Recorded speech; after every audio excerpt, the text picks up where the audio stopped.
Louise Blais, qui est avec nous ce soir, ex-délégué du Canada aux Nations unies, Carl Blackburn du Conseil du patronat, Michael Fortier, banquier et ancien ministre conservateur. Bonsoir à vous trois. Bonsoir. Bonsoir. Bonsoir. Alors, est-ce que ça vous a étonné hier? Je commence avec vous, Michael Fortier. Acier, aluminium, on était dans une espèce de pause surréaliste, mais une pause quand même jusqu'au 4 mars. Le mot pause, je ne l'associerais pas avec M. Trump. Oui, j'ai été surpris parce que je pensais que pour ce qui touchait le Canada, on avait ce répit jusqu'au 4 mars, mais c'était une erreur de le croire. Donc, évidemment, l'acier et l'aluminium, ça ne vise pas que le Canada, donc c'est une politique qui est beaucoup plus globale. Mais lorsqu'il en a parlé dans les derniers jours, il a nommément fait référence au Canada, fait référence au fait que le 51e État des États-Unis serait mieux de fournir son aluminium à l'intérieur de la Fédération américaine. Donc, on en est là. Patrice, vous avez montré un graphique tantôt, 4 mars, 12 mars. Il peut se passer beaucoup de choses d'ici là. Et bien malin celui qui devinera ce que le président va décider en bout de ligne. Si ça s'arrêtait à l'acier et à l'aluminium, Carl Blackburn, puis on en a abondamment parlé hier, des effets sur l'industrie de l'aluminium, vous étiez avec nous, mais si ça s'arrêtait là, ça serait déjà une tempête pas mal moins grave comme conséquence que si c'était tous les produits canadiens, là. Ce serait une tempête moins grave, Patrice, mais il en demeure pas moins que les conséquences, elles, seraient catastrophiques pour l'économie, particulièrement dans les régions. On a vu une liste de villes au Canada qui pourraient être durement affectées par l'imposition de tarifs. Et dans ces villes, 3 grandes villes sont dans les premières. On pense à Saguenay, dans Mont-Royaume, on pense à Trois-Rivières, on pense à Drummondville, qui sont des villes souvent très intimement liées au niveau de l'industriel, toutes les chaînes de transformation. Alors, ces tarifs, malheureusement, même si ça s'arrêtait à l'aluminium et à l'acier, vont avoir des conséquences économiques extrêmement importantes pour le Québec et le Canada. M. Ford disait, Louise Blais, la Chine qui est en train de rire. On sait que pour M. Trump, le vrai objectif est de freiner la Chine, en tout cas de sauver ce qu'il reste de tissu industriel et manufacturier aux États-Unis avec ces tarifs-là. Pourquoi il s'attaque à ce point aux autres pays, Louise Blais? Écoutez, il est vraiment axé là sur, il a toujours dit, les tarifs, c'est le plus beau mot dans le dictionnaire. Il sait qu'il veut vraiment donner de la force au secteur manufacturier américain. Il veut les protéger, si on veut dire. Il s'y prend un peu mal, mais il pense aussi qu'en mettant des tarifs, il va réussir à aller chercher des revenus pour donner des baisses d'impôts ensuite. Alors lui, si on prend les calculs, là, ça n'arrive pas. Il est entouré de personnes qui ne lui disent pas complètement toute la vérité sur l'impact des tarifs. Et moi, ce que je dirais, c'est vrai qu'il faut aller fort, il faut lui dire, et on va en parler là, des visites à Washington en ce moment, mais je pense aussi qu'il faut regarder les feux d'artifice aux États-Unis, parce qu'ils vont venir. Parce qu'il y a beaucoup d'opposition sur ces tarifs-là aux États-Unis de la part des industries qui vont payer beaucoup plus cher.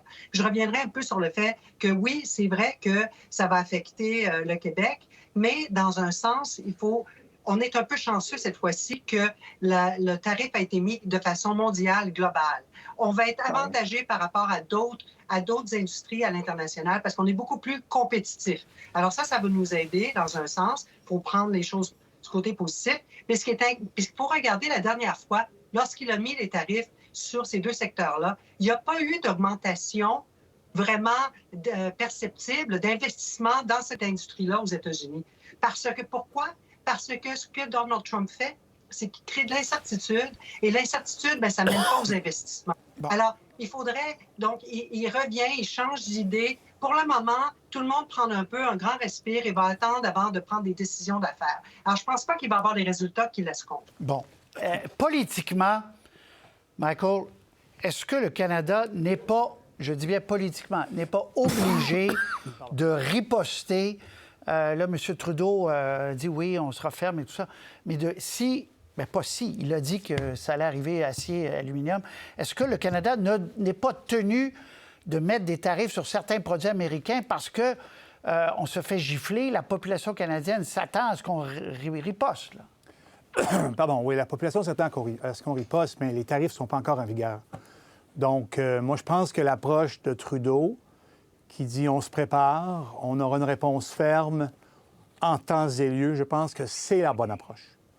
De lancer des tarifs maintenant, de se lancer avec fermeté dans une guerre tarifaire dès maintenant, le 12 février, c'est pas une bonne idée. Je pense qu'il faut garder à l'œil que M. Trump est capable de changer d'idée. Et restons zen, continuons ces démarches que l'on fait avec les Américains. M. Legault, tantôt, vous avez montré un clip là, où il dit on va tenter de convaincre les gens dans son entourage. Il a parlé des gens d'affaires avant les élus, parce que c'est là où ça va jouer.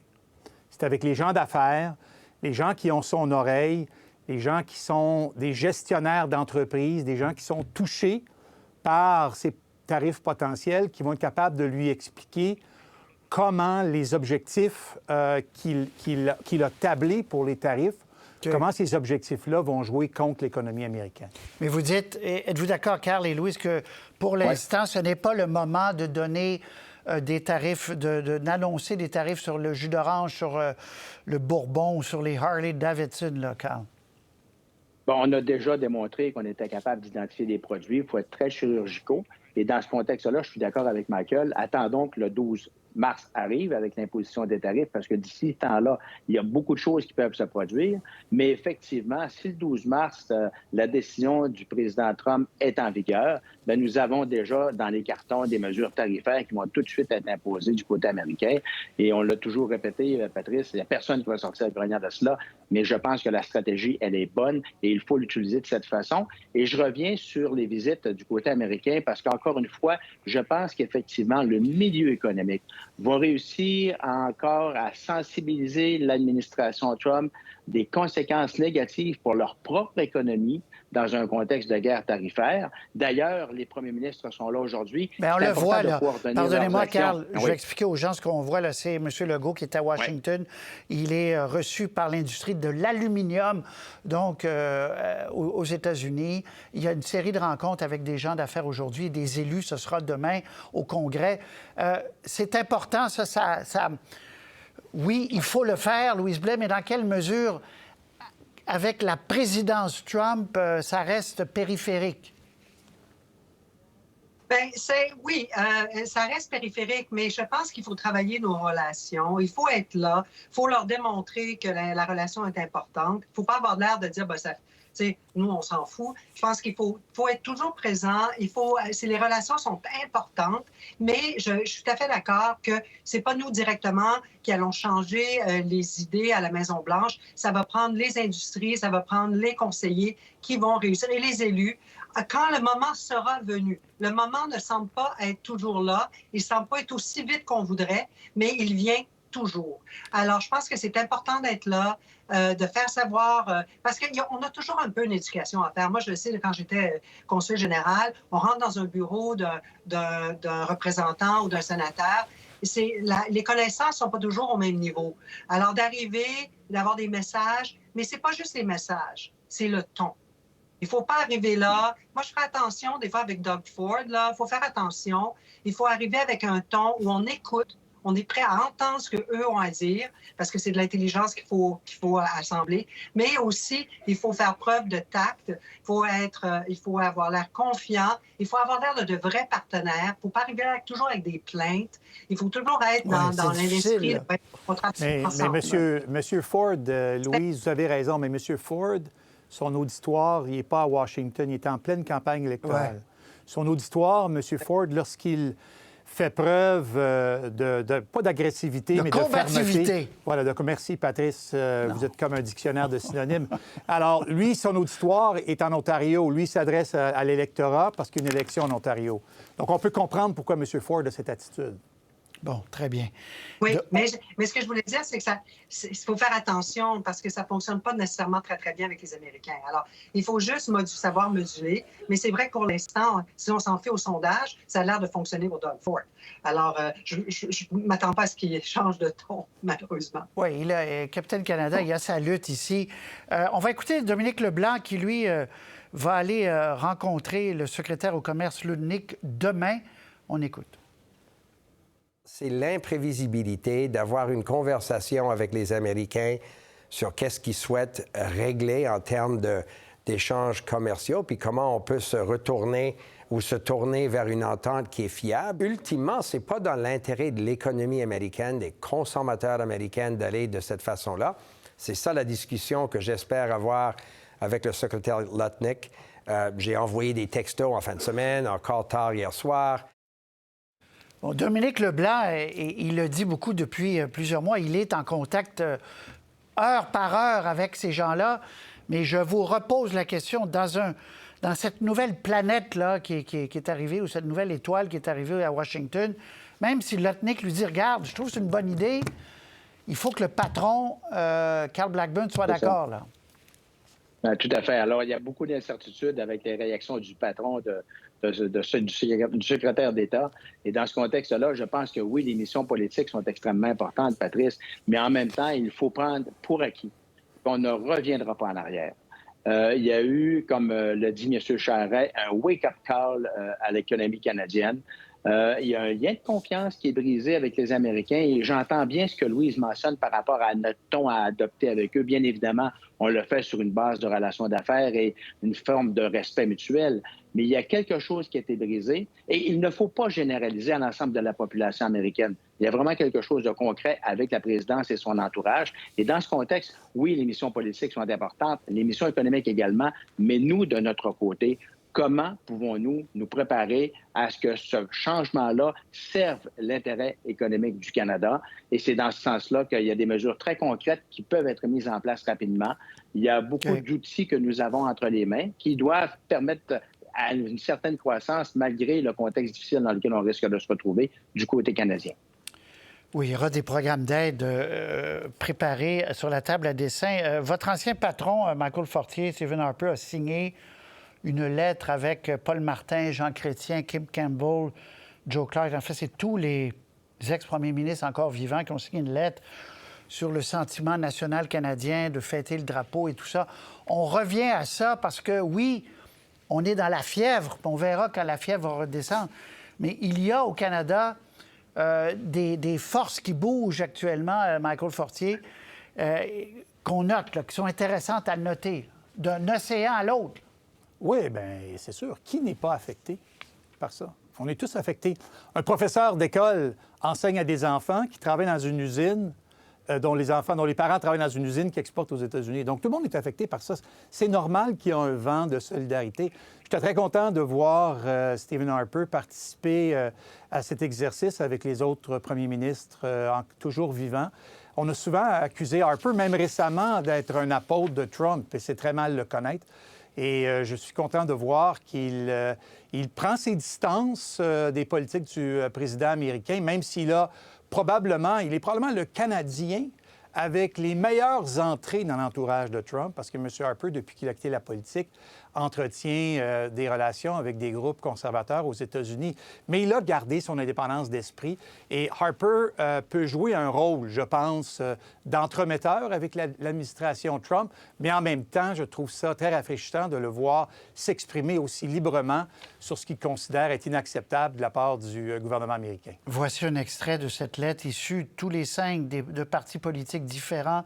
Nous avons eu notre part de bataille dans le passé, c'est le moins que l'on puisse dire. Mais c'est moi qui ajoute ça. Mais nous sommes tous d'accord sur un point. Le Canada est le meilleur pays au monde, qu'on se batte pour lui. C'est intéressant ce que vous dites, Louise Blais. Est-ce que dans les... Parce que là, c'est délicat, parce que le Canada va entrer en élection. Je vais vous montrer un sondage dans quelques secondes. Mais est-ce que M. Harper pourrait facilement venir aider le nouveau premier ministre ou la nouvelle premier ministre du Canada pendant quelques semaines, alors que son poulain, entre guillemets, M. Poilievre, veut prendre le pouvoir, là? C'est intéressant, là, Louise. Bien, on n'a pas eu au Canada vraiment cette tradition-là des sages, hein, quand un premier ministre est élu, c'est comme s'il était le premier, il n'y avait personne avant lui. Tandis qu'aux États-Unis, les anciens présidents sont là pour l'inauguration. Vous voyez le genre, là, il y a un genre de respect pour ceux qui ont été dans cette position au Canada. Alors, je pense que les anciens premiers ministres soient actifs et donnent des conseils. J'aimerais voir Stephen Harper donner aussi des conseils à un premier ministre libéral. Ça aurait peut-être encore plus de valeur. Alors, je pense on devrait consulter nos anciens dirigeants. Je pense qu'ils ont une expérience vraiment importante, tout à fait pertinente à ceux auxquels on fait face. Puis juste en terminant, à répondre, je reviens un peu sur ce que Carl disait.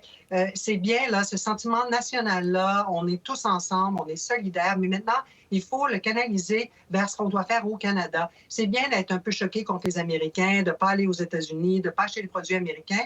C'est tous des petits gestes qu'on peut prendre, mais j'ai rien contre, mais on a un travail qui va être un petit peu encore plus difficile à faire parce que les décisions et les mesures qu'il faut prendre au Canada pour vraiment refonder notre économie, il va y avoir quand même des décisions difficiles. Il va falloir mettre l'épaule à la roue. Et j'espère que cette solidarité-là va continuer dans ce sens-là lorsqu'on devra prendre ces décisions. Mais Louise, moi, je veux vous rassurer, si je peux me permettre. Moi, quand j'étais à Ottawa, j'ai vu M. Harper souvent avoir des conversations avec des ex-premiers ministres et pas toujours de notre parti. Et je suis convaincu que M. Trudeau a eu des conversations avec des premiers ministres conservateurs. Je pense que cette solidarité, là, elle n'existe pas sur des différends fondamentaux, mais sur des sujets qui ne sont pas dogmatiques ou philosophiques. Vous seriez surpris jusqu'à quel point les premiers ministres se parlent.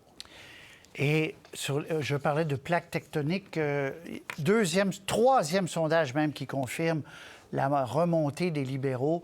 40 contre 31, ça, c'est les intentions de vote. C'est un léger presse canadienne qui est sorti cet après-midi. Mais quand on dit c'est M. Carney qui est chef, regardez le changement. Donc, c'est assez considérable. 37-37, égalité. Le Palace, hier, c'était 39-38. Là, c'est à peu près les mêmes chiffres pour ce léger. Tour de table là-dessus, Michael Fortier, ça bouge et ça bouge. La question dont puis on en parlait la semaine dernière, combien de temps ça va bouger? Mais en tout cas, pour l'instant, ça bouge beaucoup. Oui, ça bouge beaucoup. Et je ne peux pas vous dire ce qui se passe dans le camp de Poilievre, mais c'est sûr qu'ils doivent regarder ça un peu surpris parce que M. Carney fait des points de presse devant des ponts internationaux. Il fait des déclarations, il va annuler la taxe de carbone, il va faire ceci ou cela, mais ce n'est pas des trucs qui devraient normalement provoquer beaucoup d'enthousiasme. Mais ce qui provoque l'enthousiasme, clairement, c'est le profil, c'est son expérience professionnelle. Il arrive, pour l'instant, parce qu'on est vraiment encore au milieu de cette tempête, M. Carney arrive au bon moment. Pour beaucoup de Canadiens qui étaient soit sur la clôture ou soit même qui avaient décidé de voter conservateur, il semble qu'il y ait un mouvement. Les gens regardent Carney, présument qu'il va être le chef du Parti libéral. Ce qu'on voit là, c'est Carney comme chef. Et donc, sont prêts à l'écouter, sont prêts à lui, même aujourd'hui, à lui accorder leur vote. Ce qui est effectivement une grande surprise. Je ne pense pas que les gens de Poilievre avaient vu ça venir. Carl Blackburn, Louise Blais, et les politiques de Carney aussi se rapprochent de celles, il faut le dire objectivement, de M. Poilievre. Il veut baisser les impôts, taxe carbone aux poubelles. Donc, il est en train, lui et Mme Freeland, qui propose à peu près la même chose d'ailleurs, baisse d'impôts, je l'ai dit, il veut séduire aussi des libéraux qui trouvaient que le Parti libéral était trop à gauche, Carl. Je pense qu'il n'y a pas juste l'effet qu'on a actuellement dans les mouvements sur les intentions de vote au Canada, Patrice. Il y a d'abord la façon dont le gouvernement du Canada, dont le premier ministre Trudeau réagit dans le contexte actuel. Qu'on le veuille ou non, je pense qu'il a fait preuve de fermeté. Et ce que les Canadiens voient en lui, c'est quelqu'un qui, effectivement, qui fait preuve de cette fermeté-là. Maintenant, quand on regarde les potentielles croissances avec Carney versus M. Poilievre, bien évidemment, comme Michael l'a mentionné, c'est la feuille de route qui est la première à évaluer. Ce n'est pas les engagements, ce n'est pas les différentes positions sur certains thèmes qui sont importantes à ce moment-ci. C'est qui est en meilleure position pour défendre le Canada contre Trump. Et bien évidemment, quand on regarde les feuilles de route de M. Poilievre, qui a fait de la politique toute sa vie, et de M. Carney, qui a une expérience économique internationale, bien, si on compare ces deux feuilles-là, simplement, les gens ont plus confiance d'une certaine façon. En tout cas, pour l'instant, c'est clair.